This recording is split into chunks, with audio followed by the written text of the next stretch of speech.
নমস্কার, আমি তরুণ ঘোষ। আপনারা যদি আমায় জিজ্ঞেস করেন এখন যে এইচসিও বৈঠক হয়ে গেল, তারপরে নতুন কি ডেভেলপমেন্ট আছে, আমি বলবো নতুন কোনো ডেভেলপমেন্টের খবর এখনো পর্যন্ত আমার কাছে আসেনি। তবে আপনাদের দেশে দুটো ডেভেলপমেন্ট হচ্ছে।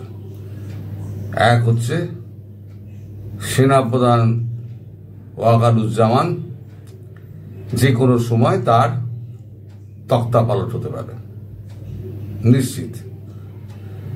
এখন তিনি ভারতের কথা শুনে দৌড়দৌড়ি করছেন নাকি নিজের গর্দান বাঁচানোর জন্য দৌড়দৌড়ি করছেন, সেটা এখন বড় প্রশ্ন। সেটা ভবিষ্যৎ বলে দেবে। আর একটা খবর হচ্ছে ডক্টর মোহাম্মদ ইউনূস তিনি প্রাণান্তকর চেষ্টা করছেন বিভিন্ন দেশে যোগাযোগ করার। ফ্রান্স, ইটালি, জার্মানি, তারপর আপনার কি বলে স্পেন, যে কোনো একটা ইউরোপিয়ান দেশে গিয়ে তা থাকার জন্য ব্যবস্থা করবেন, এরকম একটা চেষ্টা উনি করছেন। অলরেডি ফ্রান্স না করে দিয়েছে, ইটালির মেনোলি না করে দিয়েছে, জার্মান চ্যান্সেলর না করে দিয়েছে। এখন বাকি রইল আর দু চারটে দেশ। কিন্তু ইউএই আর আপনার সৌদি আরব এরা না করেছে কি করেনি সেই খবর এখনো পর্যন্ত আমাদের কাছে এসে পৌঁছায়নি। তবে উনি প্রাণান্তকর চেষ্টা করছেন। এদিকে দেশের মিডিয়াকে দিয়ে এমনভাবে একটা প্রচার করছেন যেন কিছুই ঘটেনি, কিছুই হবে না, এরকম একটা উনি একটা পরিবেশ তৈরি করার চেষ্টা করছেন। সেখানে বড় খিলাড়ি হচ্ছে গিয়ে ওই ডাস্টবিন শফিক। তিনি এখন এই পুরো মিডিয়াকে কন্ট্রোল করছেন। আর একটা নতুন খবর যেটা আপনাদের চোখের সামনে তৈরি হচ্ছে, আপনারা কতটা ধরতে পারছেন কতটা ধরতে পারছেন না তা আমি জানি না, কিন্তু একটু খেয়াল করলেই বুঝতে পারবেন যে আপনাদের চোখের সামনে কিছু একটা পরিবর্তন হচ্ছে। ভোরের আলো ফুটতে লেগে গেছে, নতুন সূর্য, আলো দাও আলো দাও। আমি দুটো ভিডিও আপনাদের দেখাই। আগে তো চুপি চুপি হতো মিছিল, এখন দিনের বেলা হচ্ছে, রাতের বেলা হচ্ছে আওয়ামী লীগের মিছিল। আমি বলেছিলাম না, এ হচ্ছে গিয়ে এক সংক্রমণ ব্যাধির মতো ধীরে ধীরে ধীরে ধীরে ছড়িয়ে পড়বে। সামনের দিনগুলোতে আরো বেশি হবে, আপনারা একটু ওয়েট করুন। 6 মাস আগে পর্যন্ত মানুষ আমায়, অতি বড় আওয়ামী লীগ আমায় প্রশ্ন করতেন, আপনি কি করে বলছেন এই কথাগুলো। তখন আমি বলেছিলাম সময় বলে দেবে। কেন বলে দেবে সময় সেটা আমি বলছি, কিন্তু আগে ভিডিও দুটো দেখুন।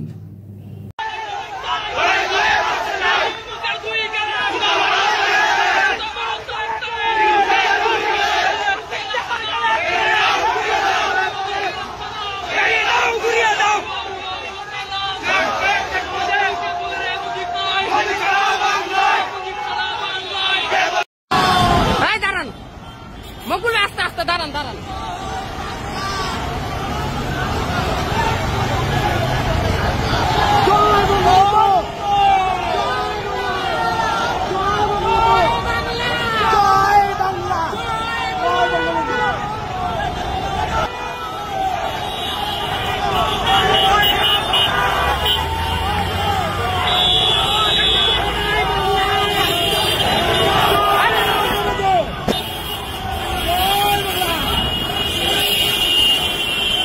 এখন বুঝতে পারছেন, আগে রাতে হতো, ঝটিকা মিছিল হতো, এখন ঢাকার বুকে, নারায়ণগঞ্জের বুকে বিশাল এখন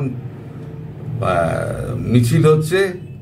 রাত্রিবেলা মশাল জ্বালিয়ে, মশাল মিছিল যাকে বলে, আর ঢাকার বুকে বাইক নিয়ে আর একেবারে নিয়ে ধীরে সুস্থে যাচ্ছে, কোনো ভয় নেই। না আছে পুলিশ, না আছে আর্মি, ধারে কাছে কেউ নেই। এখন আপনারা বলতে পারেন এরা সমস্ত বাইরের লোক, না, এরা সমস্ত হচ্ছে ঢাকার আশেপাশের লোক।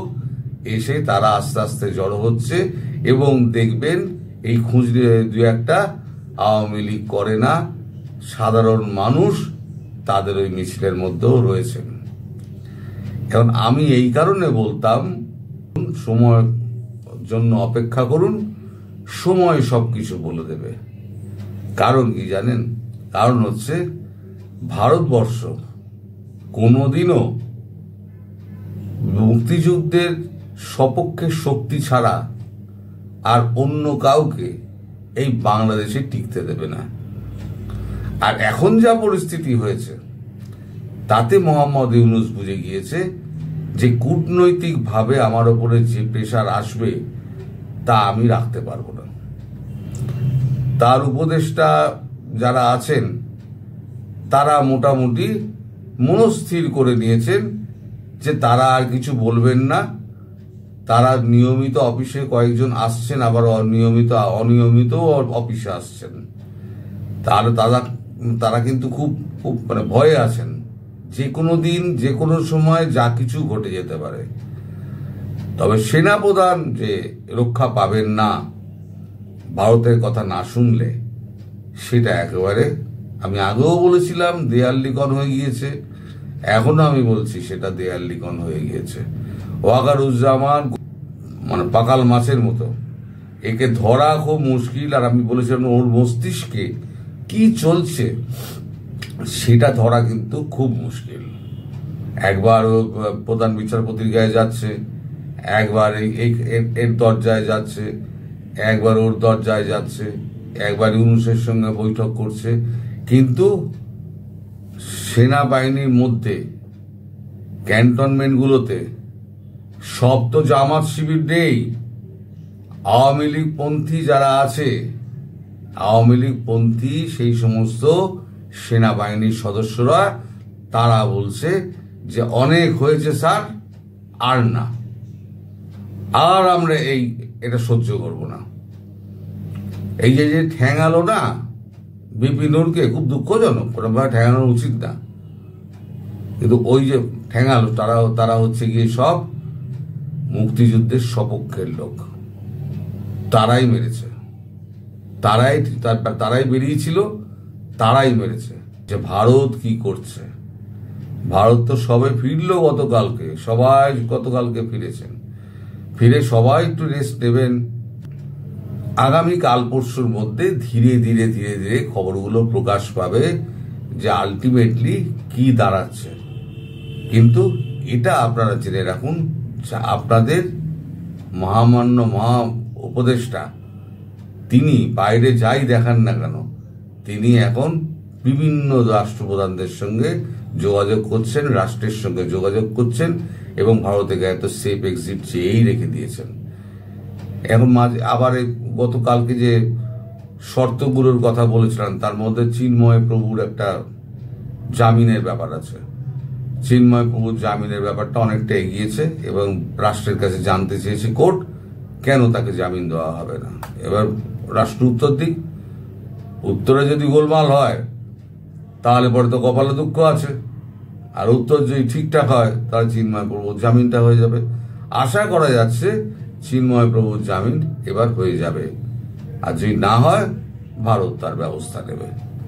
তবে মুক্তি সূর্য আবার উঠছে, সূর্যোদয়ের দিন দেখা যাচ্ছে, সেটা হচ্ছে এই মিছিলের বহর দেখুন বেড়ে চলেছে, লম্বা চওড়ায় এই মিছিল কিন্তু বেড়ে চলেছে। এই মিছিল কিন্তু ধীরে ধীরে ধীরে ধীরে সমস্ত বাংলাদেশ জুড়ে এই মিছিলগুলো আরম্ভ হয়ে যাবে। ধন্যবাদ আওয়ামী লীগ কর্মীদের, তারা এতদিন বাদে তারা জেগেছে, তারা 13 মাস বাদে জেগেছে, কিন্তু যখন জেগেছে তখন জানবেন যার এর একেবারে শেষ দেখে তারা ছাড়বে, তার আগে তারা ঘরে ঢুকবে না। শুনুন, বাংলাদেশের মানুষের প্রতি যে অত্যাচার, হিন্দুদের প্রতি অত্যাচার যে হচ্ছে, সেই নিয়ে আমাদের দেশে কিন্তু এখন মাইকিং চলছে। শুনুন, চুপচাপ শুনুন।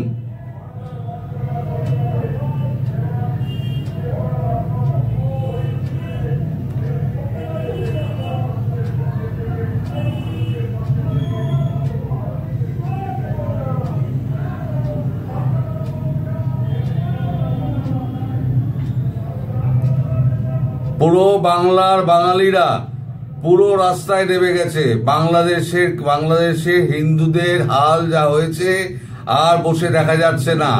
এইবার ভারতবর্ষে কিছু করতে হবে। এখন এখানে কিন্তু রাজ্য সরকারের কিছু করার নেই। সাধারণ মানুষ রাস্তায় নেমে পড়েছে। সাধারণ মানুষ মাইক ভাড়া করে এই অটো করে মিছিল করতে করতে, অটো নিয়ে মাইক বাজাতে মিছিল করতে যাচ্ছে। এই হচ্ছে বাংলার অবস্থা, যে হিন্দু এবং আওয়ামী লীগ সদস্যদের ওপরে যেভাবে নির্মম অত্যাচার করছে এই ইউনূস সরকার, তাকে তুলে একেবারে সমুদ্রে ফেলে দাও। সেটাই হচ্ছে দাগ হচ্ছে ওই মিছিলের মধ্যে। সুতরাং একটু অপেক্ষা করুন। দিন 10-15, আমি বলেছি না, দিন 10-15 মধ্যে ঘটনাবহুল বাংলাদেশ হবে, ঘটনাবহুল বাংলাদেশই হবে। আপনারা সবাই ভালো থাকবেন, সুস্থ থাকবেন এবং সাবধানে থাকবেন। নমস্কার।